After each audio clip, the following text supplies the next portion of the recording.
Olá, sou Arnoldo Azevedo Santos, médico, e este é o programa Conversando com o Cardiologista. Este é um programa em homenagem aos 10 anos do Instituto do Coração de Santa Maria e aos 15 anos do Serviço de Hemodinâmica e Cardiologia Intervencionista do ICOR.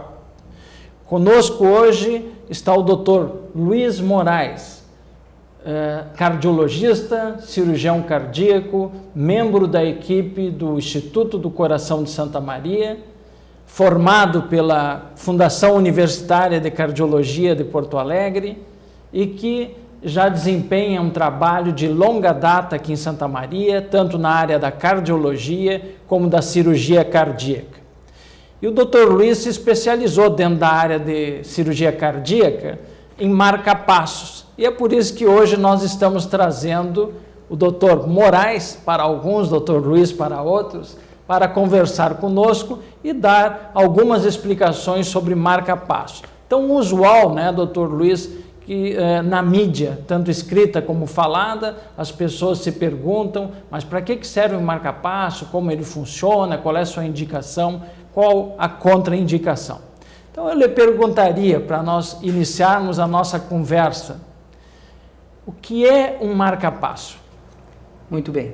Arnoldo, em primeiro lugar, eu gostaria de agradecer a oportunidade de estar aqui na TV Santa Maria e poder ter essa conversa agradável em comemoração também aos 10 anos do Instituto do Coração.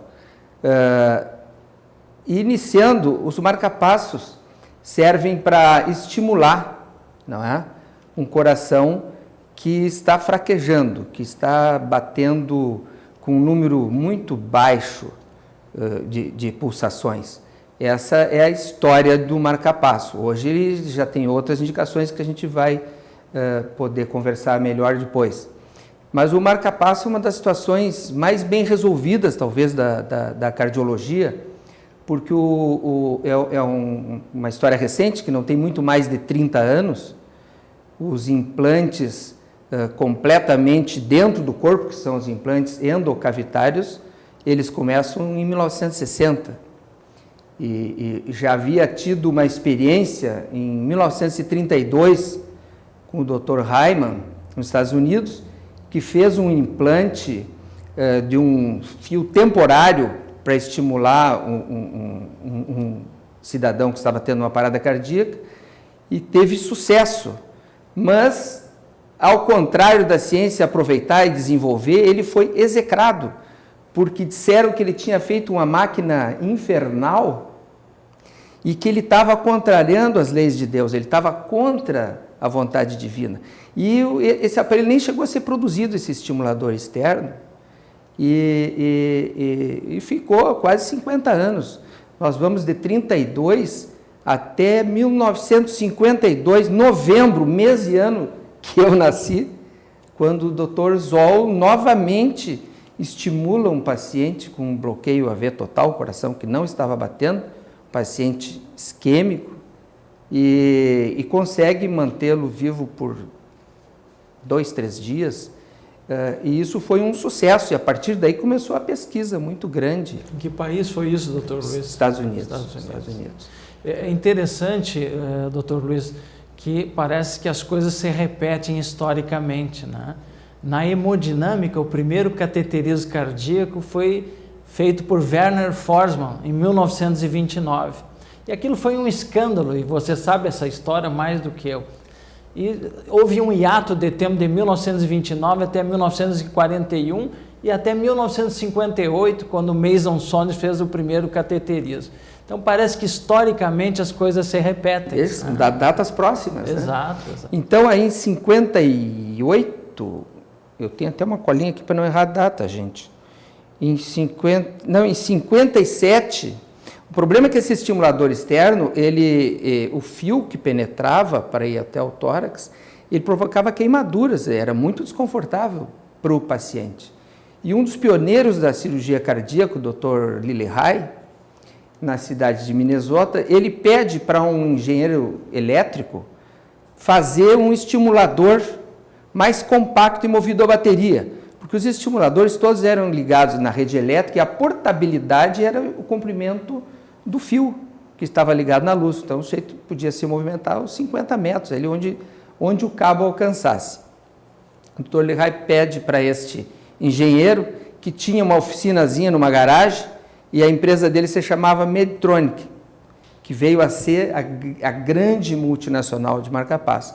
Na época era uma coisa incipiente, lembra a história da Microsoft com o Bill Gates, que também era uma empresa de garagem. Então, ele, em algumas semanas, ele produziu uma caixinha, que era do tamanho de uma barra de sabão, mais ou menos, e esse gerador pôde ser usado para cirurgias cardíacas, que eram iniciais, também engatinhava a cirurgia cardíaca com o Dr. Lehigh, e os pacientes que saíam bloqueados da cirurgia usavam esse estimulador, que então era portátil, e já com eletrodos implantados no miocárdio, no coração diretamente, e então passou a ser uma coisa confortável para o paciente, e os pacientes começaram a ter uma sobrevida melhor. Isso em 52. Passam-se mais 6 anos, em 58, teve uma experiência na Suíça, mas que o paciente durou umas 2 ou 3 horas, e então o Dr. Zoll, novamente nos Estados Unidos, implanta um marca-passo completamente implantável agora, em animais, em 58. E em 60 ele implanta, então, num paciente. Então, essa história vem de 60 a 2010. Nós temos agora 40 anos da história de um marca-passo. Eram aparelhos rudes, não é? E eles tiveram evolução. Os marca-passos tiveram evolução que a eletrônica teve. Então, vocês imaginem um televisor dos anos 60, né? Que era um trambolho, era uma coisa assustadora, com a imagem sofrível, e um televisor alta definição, Full HD hoje, que tu liga e sai aquela imagem maravilhosa. O marca-passo também tem essa evolução. A gente olhar um marca-passo de 10 anos atrás para onde hoje é impressionante. Bom, Dr. Luiz, essa sua introdução foi muito bela, né? Porque você reportou historicamente desde os anos 50 e veio vindo até desde 1932 até os nossos anos atuais. Nós vamos para um rápido intervalo e voltamos a seguir, então, falando sobre os tipos de marca-passo, suas indicações e assim por diante.